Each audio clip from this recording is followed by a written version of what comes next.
저 암담한 현실.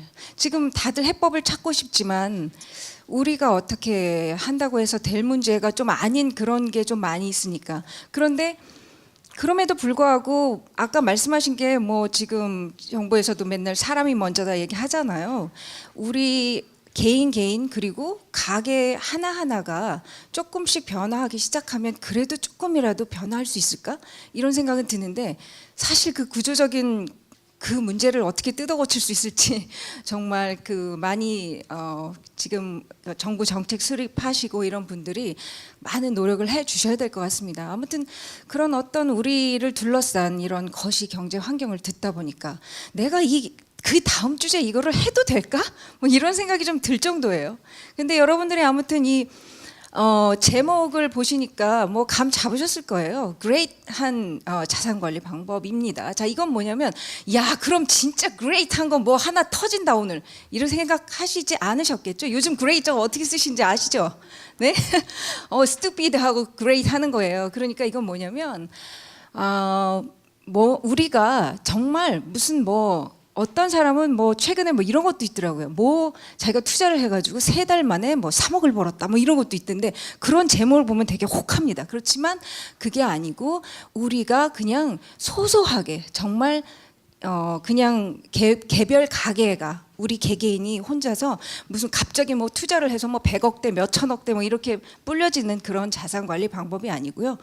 정말 하나하나 실천할 수 있는, 그래서 우리가 시스템을 바꿔보자 그런 얘기입니다. 그래서 뭐 제가 뭐 제 수업 들으신 분들도 여기 지금 많이 보이세요. 그래서 뭐 수업 시간에 한 얘기도 있을 거고 뭐 여하튼 그렇습니다. 그렇기 때문에 좀 진행을 한번 해보도록 하겠습니다. 자.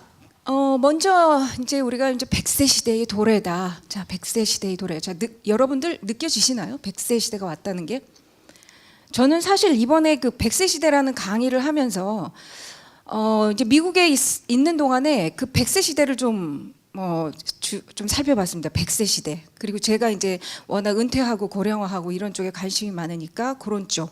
그리고 이제 실리콘밸리나 뭐 이런 데서 이제 4차 혁명이 어떻게 되고 있는지 뭐 그런 등등에 대해서 이제 좀 보고 이렇게 되어 있는데 그동안 사실 지금 100세 시대 축복인가 재앙인가 이렇게 돼 있는데 제가 100세 시대를 진짜 몸으로 느끼는 게 뭐냐면 100세 시대 강의를 하면서 여러분들한테 그 기대 수명 한번 계산해 보시라고 그렇게 좀 드렸어요. 그랬더니 거의 진짜 대부분 다 100세세요. 물론 이게 기대 수명이기 때문에 정확한 건 절대로 아닙니다. 그런데 그러면서 모두가 저는 사실 100세라고 하면은 이런 생각이 좀 들거든요. 근데도 어떤 분들은 대부분 99, 100, 막 98, 120 막 이렇게 나오니까 어떤 분들은 나는 왜 70이지? 더 열심히 살아야겠어요. 80이지? 막 너무 80이 나와도 100세가 안 되는 게 이게 성이 안 차신가 봐요. 근데 대부분이 100세십니다. 네, 그래서 이게 정말 눈앞에 왔구나. 자, 그동안에는 보면 그동안에 많이 그러니까 인류가 어떻게 하면 장수할 수 있을까? 그런 거에 대해서 굉장히 관심을 많이 기울였어요. 불과 몇십 년 전만 해도 그 광고 카피에서 조차도 어떻게 하면 이거 먹으면 여러분들 장수하실 수 있어요. 뭐 이런 식으로 굉장히 그쪽을 많이 관심을 기울였죠. 그러다가 어느새 문득 사회 고령화다 이런 얘기가 나오기 시작했어요. 사회 고령화, 은퇴, 장수 위험 이런 얘기가 막 나온단 말이죠. 장수 위험은 뭐야? 그동안에 우리가 갑자기 죽을까 봐 걱정했지 오래 살까 봐 걱정한 사람이 뭐가 있어? 그게 왜 위험해? 막 그런 와중이었어요. 근데 사회 고령화, 은퇴, 장수 위험 이런 게 있어요. 이러면서 여러분들 준비 많이 하세요. 계속 연구자들이 연구도 하고 강조도 하고 했습니다. 그럼에도 불구하고 뭐 그런가 보다 하고 지금 최근에 연구 다시 해보면 약간의 인식의 전환이 왔다. 옛날에는 준비를 하고 그러니까 이게 뭐냐 해야 되냐 인식조차 없었다면 준비는 당연히 안 돼 있고 지금 한 10년 정도 지나고 나서는 인식은 변했어요. 근데 은퇴 준비하고 있나요? 아니요, 못하고 있어요. 이런 거 많이 있습니다. 아무튼 이 우리가 장수 위험, 은퇴 이런 게 조금 이제 머릿속에 그래 뭔가를 좀 이렇게 인식이 될 무렵 이미 100세 시대가 우리 앞에 성큼 다가왔다는 거죠. 자, 그런데 어떤 분들은 요즘 그래서 이게 정말 그 사람들을 불문하고 어디 가면 이런 얘기를 많이 합니다. 뭐 심지어는 주부들끼리 모여서도 얘기하고요, 가족끼리 모여서도 얘기하고요, 그런 얘기들 이제 많이 하게 되는데요. 이런 상황에서 그 100 Year Life라는 100세 시대라는 책을 지은 린다 그레튼이라는 사람은 이 100세가 정말 이렇게 늘어난 100세 시대가 준비된 100세 시대는 축복이 될 수가 있겠지만 준비하지 않은 100세 시대는 재앙이 될 수 있다라는 이야기를 하고 있습니다. 그분도 이제 경영학 쪽, 그러니까 저도 이제 100세가 한편으로는 100세 너무 신난다 막 이런 생각 안 들고 약간의 걱정이 되는 게 아마 경제, 경영 이런 쪽 분들은 아마 그러실 거예요. 근데 많은 분들은 이제 100세 사시고 싶어 하시고. 그런데 지금 그래서 보시면은 일주를 168시간이라고 한다면 인생 70세 시대였을 땐 하고 인생 100세 시대를 이렇게 놓고 보니까 늘어난 시간이 26만 2천 시간이나 되더라. 자, 그럼 이걸 어떻게 할 건가? 근데 그 중에는 이런 생각, 이런 말씀 하시는 분들이 있어요. 나 그때까지 살고 싶지도 않아요. 이런 말씀 하시는 분 있는데 사시면 어쩔 거예요. 지금 저도 어떨 때는 세상에나 뭐 이런 생각을 하면서도 살 수 있다는 거죠. 왜냐하면 지금 눈부신 의학 발전으로 우리의 수명은 나도 모르는 사이에 하룻밤 자고 나면 조금씩 늘어나고 있습니다. 뭐 정말 일찍 죽고 싶은 사람은 또 뭐 안 좋은 무슨 여러 가지 행동들을 하실 수도 있지만 그렇다고 해서 그게 그렇게 쉽게 되는 부분들이 아닌 거 알고 계시죠? 그렇기 때문에 사실 지금 여러분들이 몇 세이건 20대건 30대건 40대건 50대건 아니면 여러분들이 그 어떤 분이시든지 간에 우리가 이 늘어난 인생에 대해서 관심을 가지지 않을 수가 없다. 지금 그런 상황이 왔다라는 겁니다. 자, 그리고 특히나 지금 여기 계신 분들은 이제 젊으신 분들이 많이 있기 때문에 우리는 부모 세대보다 훨씬 더 많이 살게 될 거고요. 우리 자녀 세대는 우리보다 더 오래 살 겁니다. 그러니까 우리도 알고 우리 자녀도 여러 가지로 알아야 될 부분들, 그런 부분들에 대한 더 관심을 더 기울여 주셔야 됩니다. 그래서 린다 그레튼의 그 저서를 다시 좀 인용을 해서 100세 시대에 어떻게 변화할 것인가 몇 가지만 조금 소개를 해드리면요. 경제활동 참여 기간이 증가할 것이다. 자, 근데 뭐 이런 이야기들 향후에 닥쳐올 여러 가지 뭐 4차 혁명도 그렇지만 이런 것도 마찬가지고요. 이런 것들을 보면 우리 어차피 이제 대비는 해야 되는데 뭐 지금 좀 전에 들은 거시 환경을 보세요. 지금 청년 실업이 어마어마한데 뭐 나이 든 사람이 계속 일을 하겠다고? 그러면 이제 청년들이 아주 펄쩍 뛸 일이죠. 그렇지만 아무튼 아까도 잠깐 이렇게 이야기가 나왔습니다만 이 고령층이 그러니까 점점 이게 전 세계적으로 고령화가 진행되고 있습니다. 빠른 속도로 진행이 되고 있기 때문에 점점 인구가 이제 젊은 인구들은 줄어들죠. 결국에는 향후에는 지금은 뭐 청년 실업이 가장 이렇게 걱정이겠지만 향후에는 고령층을 그 노동력으로서 활용을 해야 됩니다. 그 얘기는 뭐냐면 고령층에 더 특화된 그런 새로운 어떤 그런 일자리 그런 것들이 이제 있어져야 된다는 얘기인데 어쨌거나 경제활동은 참여 기간은 늘어난다는 거예요. 자, 그 얘기는 뭐냐면 자, 지금처럼 뭐 4, 5정 5, 6도 막 이렇게 된단 말이죠. 무슨 얘기인지는 아시죠? 자, 그래서 50대 전후에서 만약에 경제활동을 중단한다. 거기서 그만한다. 근데 100세를 살아요? 이런 중단하고 50년을 뭘 하고 살 거예요? 뭘 하고? 그죠? 그러면 또 한편으로 생각을 해보면 한 20년 벌어서 50년을 먹고 살아야 돼요. 자, 근데 여러분들 매일매일 월급 받아서 착착착착 이렇게 쟁여놓고 계세요? 50년 동안 먹고 살려고? 아니란 말이죠. 자, 그건 다 쓰고 있어요, 지금. 자, 그렇기 때문에 사실은 경제활동 참여 기간이 증가한다는 거는 뭐 경제적 이유에서든지 아니면 그 어떤 이유에서든지 사회적 요구에 의해서든지 증가하게 될 것이다. 그래서 한 70세, 80세까지는 최소한 일을 하게 될 것이다. 근데 지금 우리나라의 경우는 보면은 OECD 가입 국가 중에서 노령층 그 노동 일하는 사람이 제일 많은 국가가 우리나라예요. 그 이유는 대부분이 은퇴 준비가 안 되셔가지고 어쩔 수 없이 그렇게 일하고 있는 70 몇 세까지 일을 하고 지금도 하고 계십니다. 그런데 사실 경제적인 이유 때문에 어쩔 수 없이 노동을 이어가야 된다. 그리고 아까 베이비 부머 얘기 잠깐 나왔습니다만 최근에 이제 베이비 부머들이 은퇴를 하고 있어요. 하고 있는데 실상 뭐 그렇게 많이 은퇴가 진행되진 않았어요. 그 얘기는 뭐냐면 뭐 퇴직은 했어도 또 다른 어떤 일들을 좀 진행을 하고 계시다는 얘기고요. 그런데 그 일들을 보니까 그동안에 그 한 직장에서 꾸준히 쌓아온 많은 경력과 이런 것들을 제대로 활용을 못하고 많은 사람들이 단순 노무직에 지금 내몰리고 있더라. 참 이런 게 사회 구조적으로 문제죠. 우리가 어떻게 할 수가 없는데 어떻게 할 수 있을까? 한번 같이 좀 생각을 해봐야 될 것 같아요. 자, 어쨌거나 근데 그게 정말 내가 은퇴 준비가 안 돼서 먹고 살 게 없어서 일을 한다고 생각해 보세요. 나이 들어서. 그런 게 아니라 내가 정말 일을 하고 싶어서 내 경력을 나누고 싶어서 내 지혜를 나누고 내가 정말 뭔가 공헌하고 싶어서 일을 할 수 있는 그런 상황이 돼야 되겠죠. 그죠? 근데 어쨌거나 경제활동 참여기간 증가할 것이다. 새로운 기술, 새로운 직업.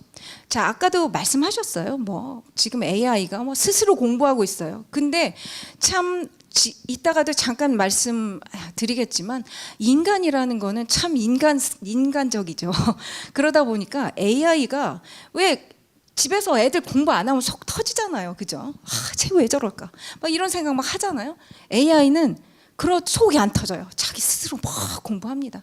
그러면 정말 많은 지식을 얻겠죠? 그러면 그 단순 노무직뿐만이 아니라 앞으로도 AI가 많은 직군을 대체하게 될 거라고 이렇게 얘기를 합니다. 100년 전에는 많은 사람들이 그냥 뭐 자기 뭐 자급자족이나 뭐 이런 농업이나 이런 거 많이 했죠. 지금은 많은 사람들이 사무실에서 일 많이 하시죠. 자, 지금 많이 하는 이 사무직종들 대부분 다 로봇이 대체를 하고 그렇게 계속 변할 거예요. 그럼 새로운 직업이 생겨날 수도 있지만 새로운 직업이 생겨나기를 내가 기다릴 거냐? 아니에요. 내가 새로운 직업을 만들어가면서 가자는 거예요. 자, 그렇게 해서 100세 시대를 내가 설계를 지금 할 수밖에 없는 상황. 나 100세 시대 그때까지 살기도 싫어요. 계속 살면 어떨 거예요? 그러니까 지금 당장 자기 스스로의 그 가지고 있는 자산을 관리를 하셔야 된다는 거죠. 그다음에 이제 인생 단계 다변화예요. 기존에는 3단계 정도로 크게 구분됩니다. 첫 번째는 그 청소년기까지 청년기에 해당하는 그때가 뭐 한 20대 정도 되겠죠. 그때 주로 하는 거는 배우는 거예요. 학습입니다. 그 다음 단계는 뭐냐면 학습한 거를 토대로 해서 일을 하는 기간. 그 다음 3단계를 은퇴로 봤어요. 은퇴를 이제 인생 끝단계로 본 거죠. 은퇴하면 그 다음에 쉰다고 생각했어요. 쉬고 즐기고 그동안 힘들었으니까. 이렇게 3단계, 지금 100세 시대 3단계 그렇게 안 돼요. 만약에 지금 여러분들이 20대까지만 공부를 하시고 그래도 여기는 공부를 하겠다는 사람들이 많아요. 참 우리나라의 100세 시대가 밝다. 나 특히 그래서 우리 경희사이버대학교가 하는 일이 굉장히 중요하다. 뭐 이런 생각이 드는데 여하튼 20대까지 그동안엔 직업 안정성이 좋았기 때문에 20대까지만 공부해서요. 그거를 거의 퇴직할 때까지 써먹었어요. 한 직장에서. 그래도 괜찮아. 뭐 뒤에 가서 이제 점점 차부장 올라가면서 뒤에서 이제 신문만 보면 됩니다. 누가 일을 하나 안 하나.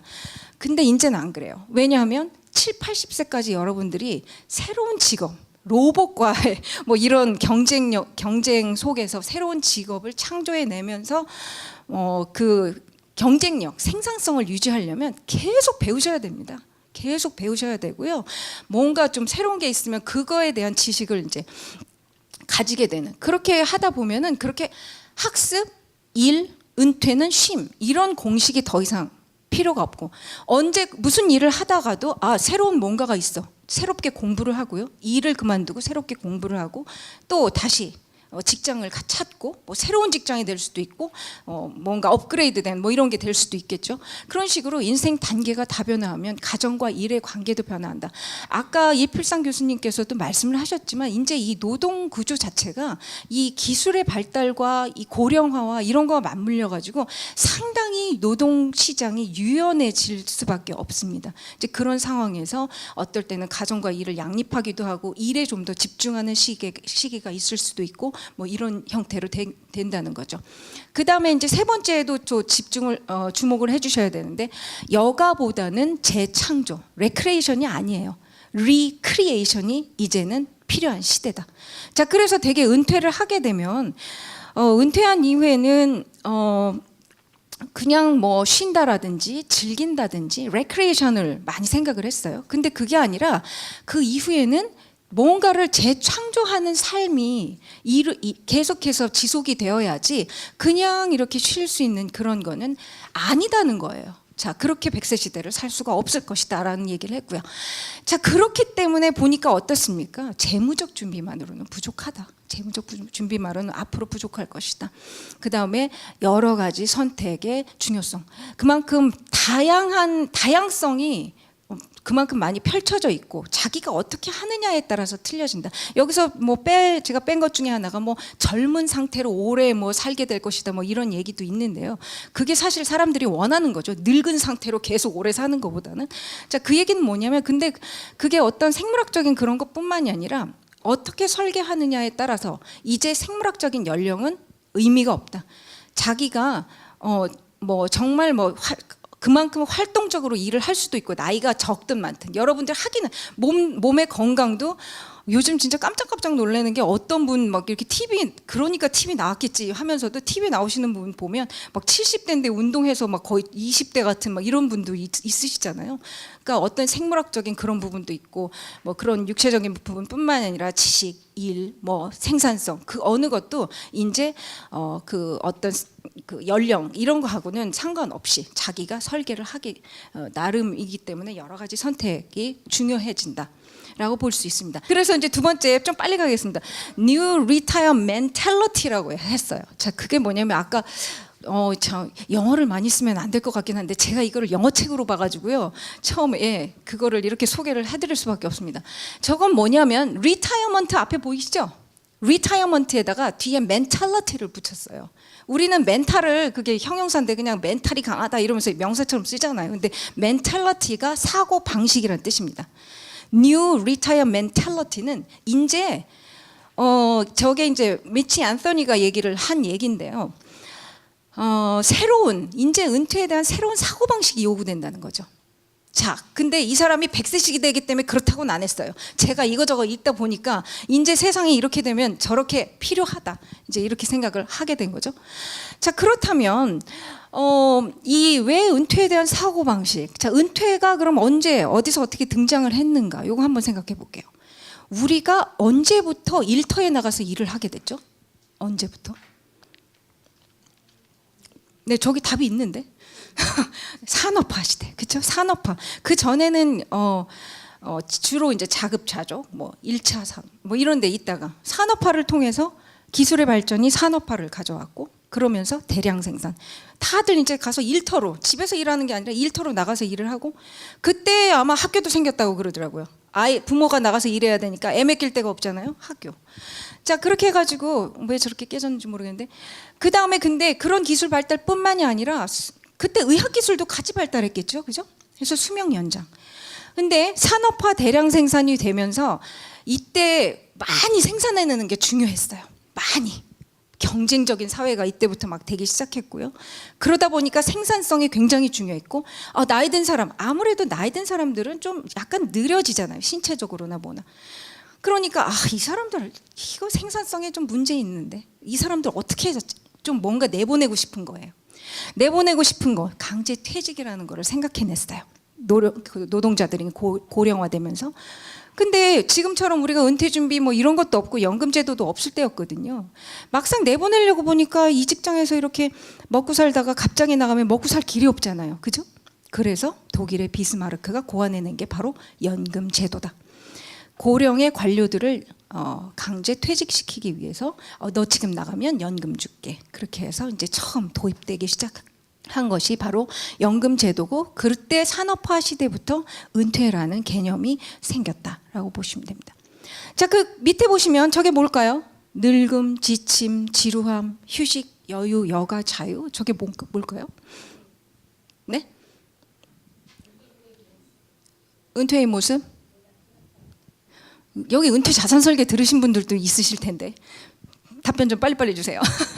자, 이거 뭐 우리가 그 기존에 생각했던 은퇴하면 어떤 생각하세요? 그러면 뭐 이 중에 한 가지씩 얘기를 하세요. 자, 그래서 크게 이제 두 가지 정도. 첫 번째는 부정적인 그런 이미지, 두 번째는 좀 긍정적인 이미지. 이런 거 그냥 우리가 기존에 갖고 있었던 은퇴에 대한 사고방식. 자, 그런데 여하튼 은퇴에 대한 환상이라는 게 뭐냐면 저 긍정적인 게 완전히 부각이 되기 시작을 하는 거죠. 사람들이 이제 일을 하고 뭐 은퇴라는 개념이 있으면서 그때 이제 마침 이제 그 은퇴에 대해서 어떤 환상들을 가지냐면 여가 여행을 마음껏 누리는 그런 여유로운 삶. 은퇴하시면 뭐 하시겠어요? 그러면은 되게 크게 세 가지로 요약돼요. 크루즈 여행 하고 싶다, 골프를 치고 싶다, 뭐 취미 여행 쫙 나옵니다. 여하튼 그런 여유로운 삶, 하고 싶은 걸 마음껏 하며 누리던 삶, 현재 하던 일을 벗어나서 자유로운 삶을 추구하고 싶다. 근데 참 이상하죠? 왜 지금 내가 원하는 일을 하면서 즐겁게 잘 살지 않고 지금은 내가 열심히 일해야 돼. 그러고 나서 나중에 은퇴하면 자유롭고 즐겁고 막 그런 생각을 왜 하시는지 모르겠어요. 그것도 사실 저도 그런 생각을 했는지 안 했는지 정확히 모르겠는데 아무튼 옛날에 이런 생각을 많이 했다는 거예요.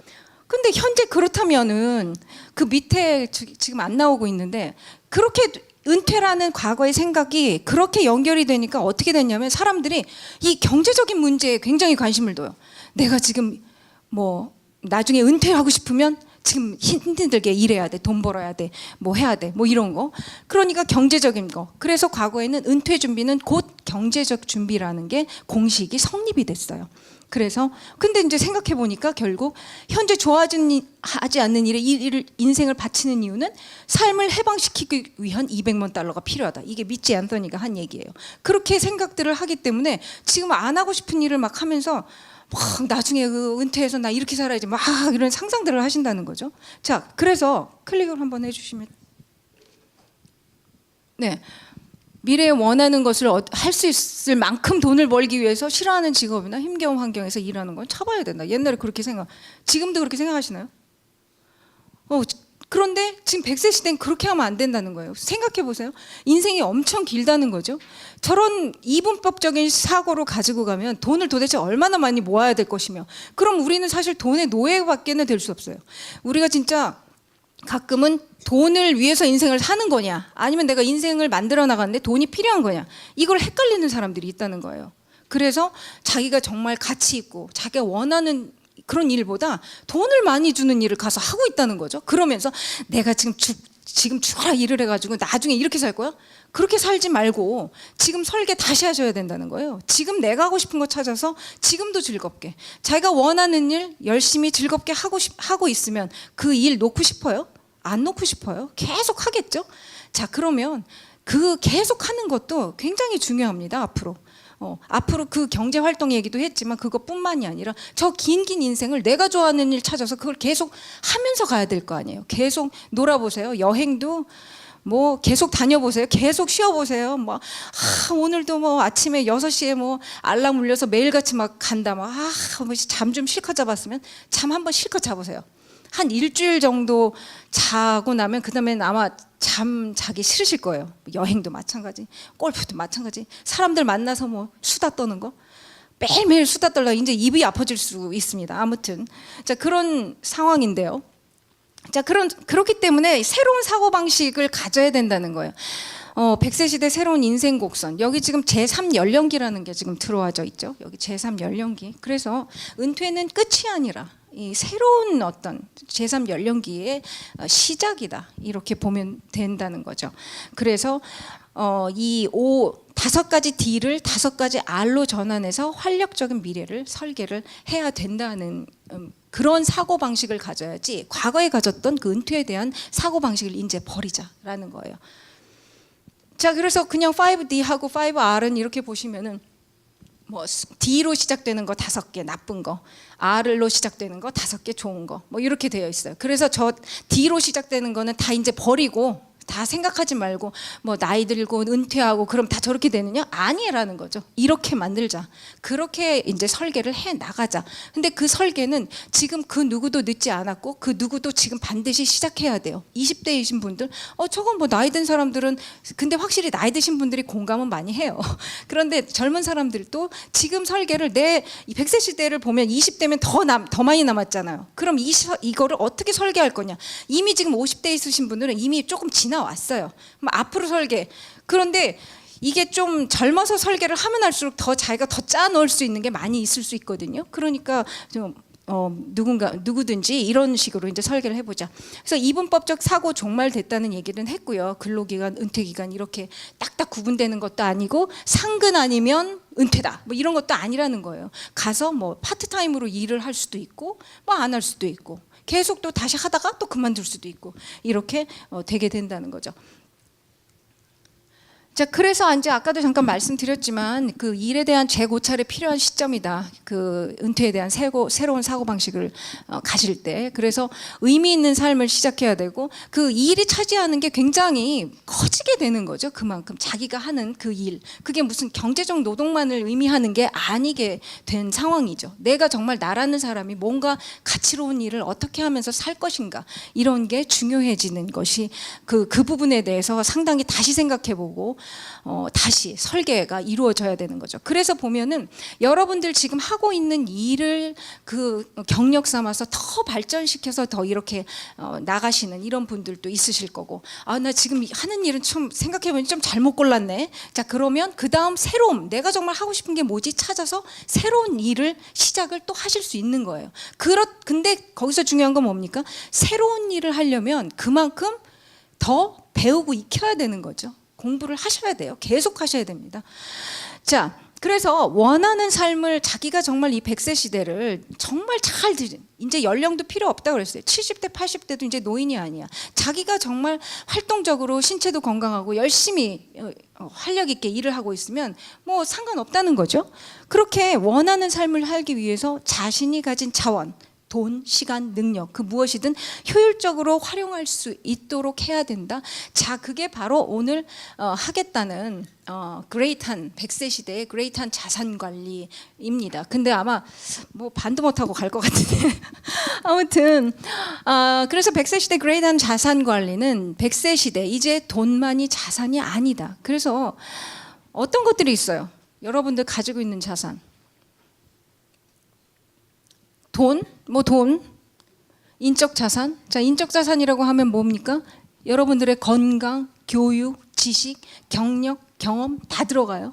자, 그렇죠? 그 다음에 시간 엄청나게 늘어난 거 우리 봤어요. 그 시간.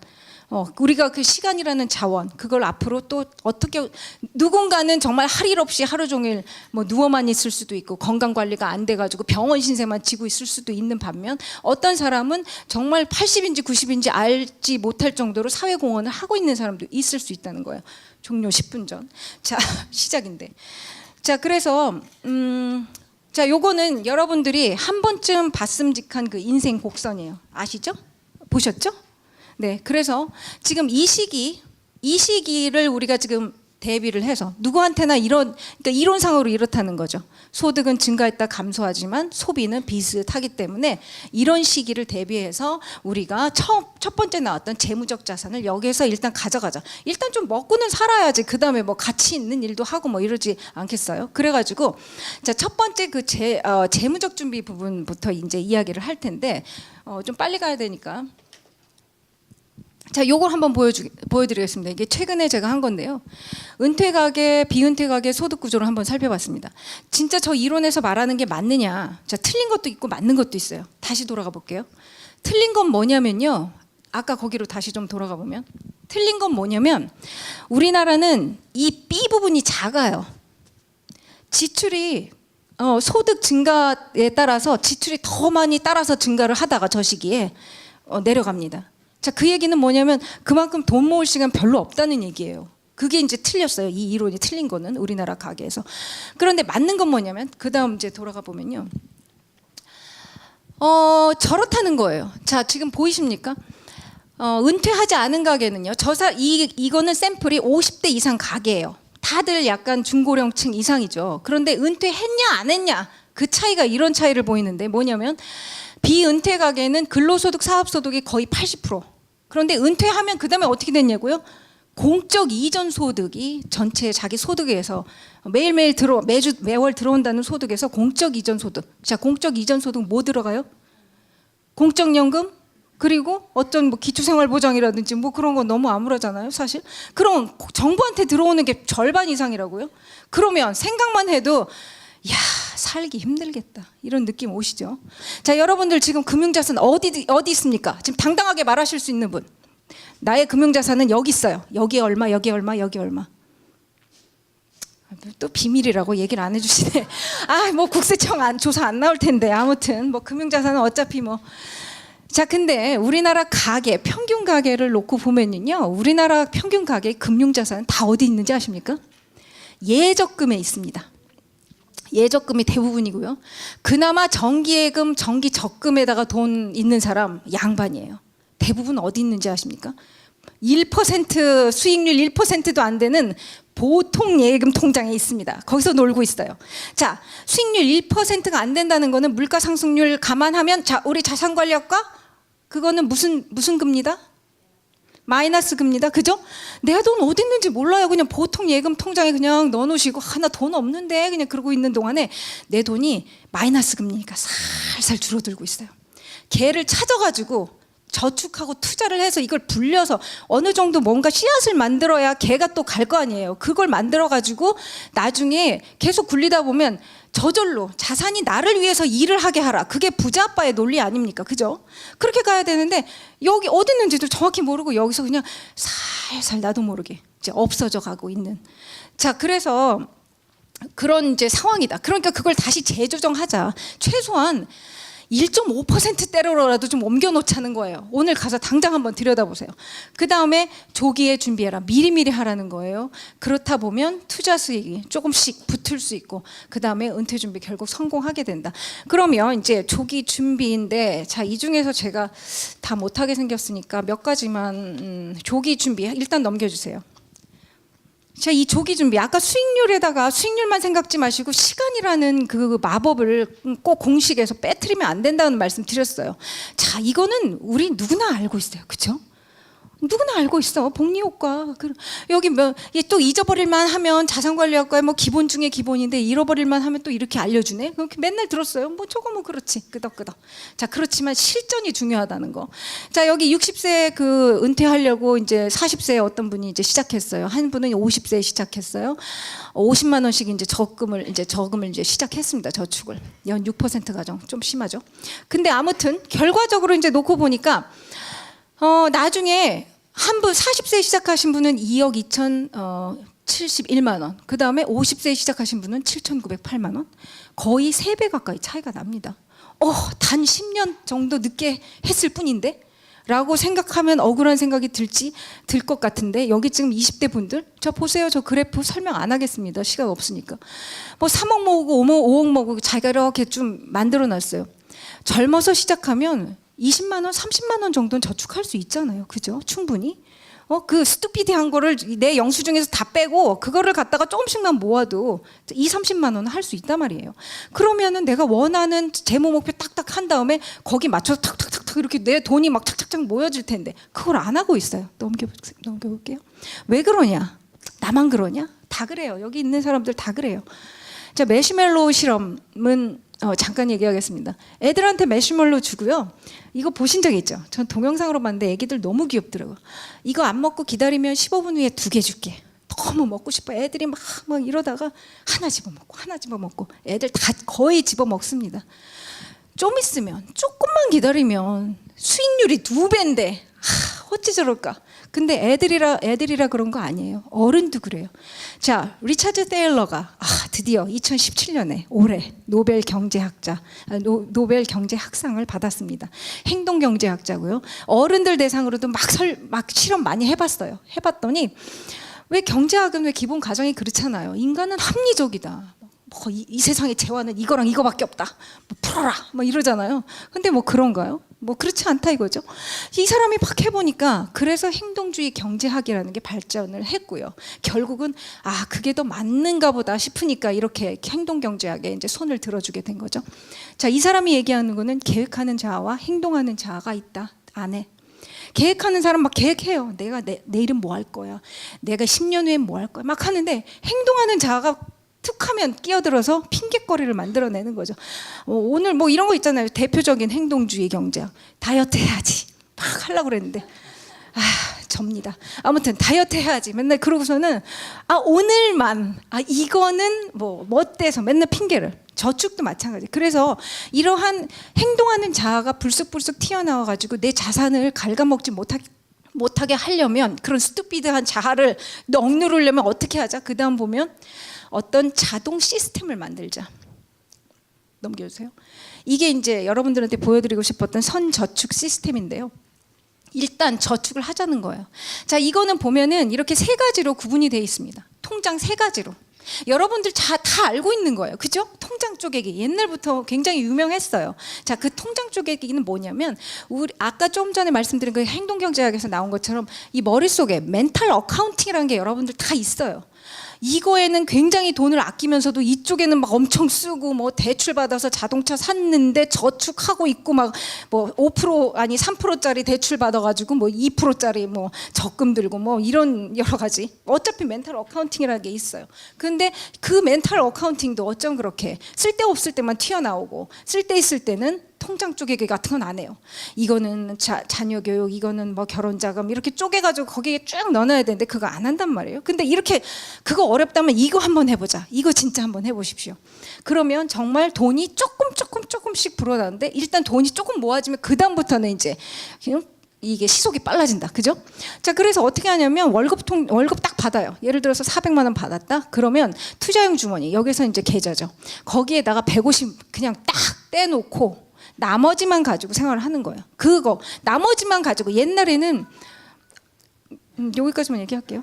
옛날에는 보면은 무슨 뭐 진짜 시스템이 안 좋으니까 봉투 시스템 이런 게 있었어요. 뭐냐면 현금을 봉투에 넣어놓고 들고 다니면서 봉투에 돈 떨어지는 거 보면서 요거만큼 써야지 뭐 이런 거. 요새는 앱 프로그램 실시간으로 내가 어느 계좌에서 얼마큼 쓰고 나갔는지 다 지금 얼마큼 저축되고 있는지 다 알 수 있어요. 자, 그렇기 때문에 아무튼 250만 원만 가지고 딱 쓴다. 무조건. 정급하면 여기 예비용 주머니 보통 예금 통장 하지 말고, 아무튼 예비용 주머니에서 급전 필요할 땐 가지만, 될 수 있으면 250만 원 내에서 생활을 하고, 남았을 때 이쪽으로 계속 넘기고, 이게 차면 이쪽으로 다 투자용 주머니로 해서 조금씩 이제 키워나가라는 거죠. 자, 그렇게 해서 쭉 넘겨보시면 뭐 더 넘길게요. 더 넘겨서 그 2030 마지막 페이지, 전 페이지로 넘어가면 요거 볼게요. 자, 2030 100세 시대 재무적 자산, 뭐 일이든 시간이든 관리, 뭐 이런 설계는 아직 뭐 시간 모자라서 얘기도 못할 것 같고요. 요거만 좀 짚고 넘어가면요. 자, 2030 시대는 월급 로그아웃 시키지 마라. 그거 중요합니다. 월급님이 로그인 하셨습니다. 국세청 바로 퍼가죠. 건강보험공단 퍼가요. 연금공단 퍼가죠. 그 다음에 통신사 많이 퍼가죠. 또 그 다음에 또 은행, 뭐 대출, 뭐 은행도 퍼가요. 보험사 퍼가요. 신용카드사 나 쓴 거 퍼가면 바로 월급님이 로그인 하자마자 로그아웃 하면 쓸 게 있습니까? 없다는 거예요. 그래서 여러분들이 자산을 분리기를 하려면 사실 뭐 어디 가서 무슨 굉장한 투자 정보를 얻는다, 그게 아니라 나의 어떤 자산을 분리기 위한 시스템부터 지금 갖추자는 거예요. 자, 그래서 보면은 사실 저 2030 시대야말로 요즘 젊은 층들 너무 어렵다고 그러죠. 근데 40대도 어렵대요. 50대도 어렵대요. 안 어려운 사람이 누구야? 그런데 보면은 그래도 저 때가 제일 저축 많이 할 수 있을 때입니다. 그러니까 월급의 절반을 뚝 떼가지고 그냥 저축하자. 근데 갑자기 우리나라는 굉장히 뭐 욜로라는 게 좀 요새 많이 하더라고요. 욜로. 아니, 그래서 젊은 사람들이 욜로 하고 있어. 그래서 보니까 이게 뭔 소리야 했더니, 왜 저게 뭐 너의 인생은 소중한 것 한 번밖에 없다, 뭐 그러니 지금 뭐 진짜 뭐 생애 뭐 해보고 싶은 거 다 해봐라 뭐 이러고 있더라고요. 근데 아니, 지금 우리가 무슨 시대예요? 우리가 하루살인가요? 100세 시대잖아요. 오늘 내 인생이 그렇게 소중한데 저게 왜 그런 뜻이 됐는지는 잘 모르겠는데, 100세 시대 그 모든 나날들이 행복해야지. 오늘 확 쓰고 내일은 죽을 거는 아니잖아요. 뭐 세계여행 갔다가 뭐 절경을 보고 그 다음 절벽에서 뛰어내리실 건가요? 그건 아닐 거예요. 자, 그러니까 욜로 하지 말고 욜라 하라. 근데 욜로 하고 싶은 사람 욜라 안 할 것 같아요. 욜라는 굉장히 정석입니다. 욜라는 젊은 사람들 연금 가입해라, 뭐 이런 얘기고요. 그 다음에 계속해서 자산 관리해라. O. L은 롱텀 인베스트먼트. 오늘 제일 강조드린 게 저거예요. 사실 여러분들 막 토끼처럼 이렇게 막 어떤 통장 막 모으다가도 확 뜯고 무슨 일 있을 때마다 그러잖아요. 근데 어느 순간 돈이 좀 어딨나 이렇게 해서 보면 애 이름으로 만들어 놓은 통장 있죠. 그건 내 거 아니니까 안 건드리잖아요. 한 달에 10만 원씩밖에 안 했는데 어느덧 어머 얘 돈 많네 막 이렇게 되는 거. 그건 뭐냐면 장기적으로 꾸준히 하는 게 중요해요. 뭐든 장기적으로 꾸준히 한 몇백만 원 모았다고 홀딱 뭐 차 바꾸고 뭐 하고 다 소용없습니다. 자, 그리고 롱텀 그게 제일 중요하고요. 그다음에 에셋 로케이션, 그리고 제발 공부하셔야 된다는 거예요. 100세 시대 그냥 아무렇게나 살 수 없어요. 이제 다들 100세 시대 탈 거거든요. 아까 정부 보셨죠? 정부가 나를 먹여 살려줄까? 모르겠어요. 그다음 4050은 이것만 조심하시면 됩니다. 자녀 리스크만 조심하시면 돼요. 나는 에듀표인가? 저거 한번 대답해 보세요. 과도한 자녀 교육비 줄이기. 자녀가 대학 다닐 때 있잖아요. 그때 학자금 많이 들고 이럴 때 나 이제 직장 나올지 몰라요. 겹칠 수 있습니다. 그런 거 생각하시고 지금 막 애가 막 영재 같아요. 근데 애가 영재 같은 것도 중요하지만 너무 옆에 사람들한테 이게 귀들이 얘는 뭐 한대 다 쓸데없어요 라고 해도 될까? 아무튼 다 쓸데없어요 제가 봤을 때는. 그리고 지금 사람이 사는 방식이 다양한데 왜 한 곳만 보고 다 똑같이 가요? 지금은 옛날에는 the first가 중요했어요. 1등 중요했죠. 지금은 the only one이라고 해요. 너만의 독특한 뭐가 있으면, 옛날에 뭐 게임하고 막 놀던 애가 뭐 저렇게 될 줄 알았어요? 아니잖아요. 그러지 하나만 보고 가지 마세요. 자, 그렇게 하고 40대는 지금쯤 연금 혜택 한번 체크를 해보셔야 될 때고 50대는 의료비 점검을 해보실 때다. 그래서 여기까지만 마무리하도록 하겠습니다. 감사합니다.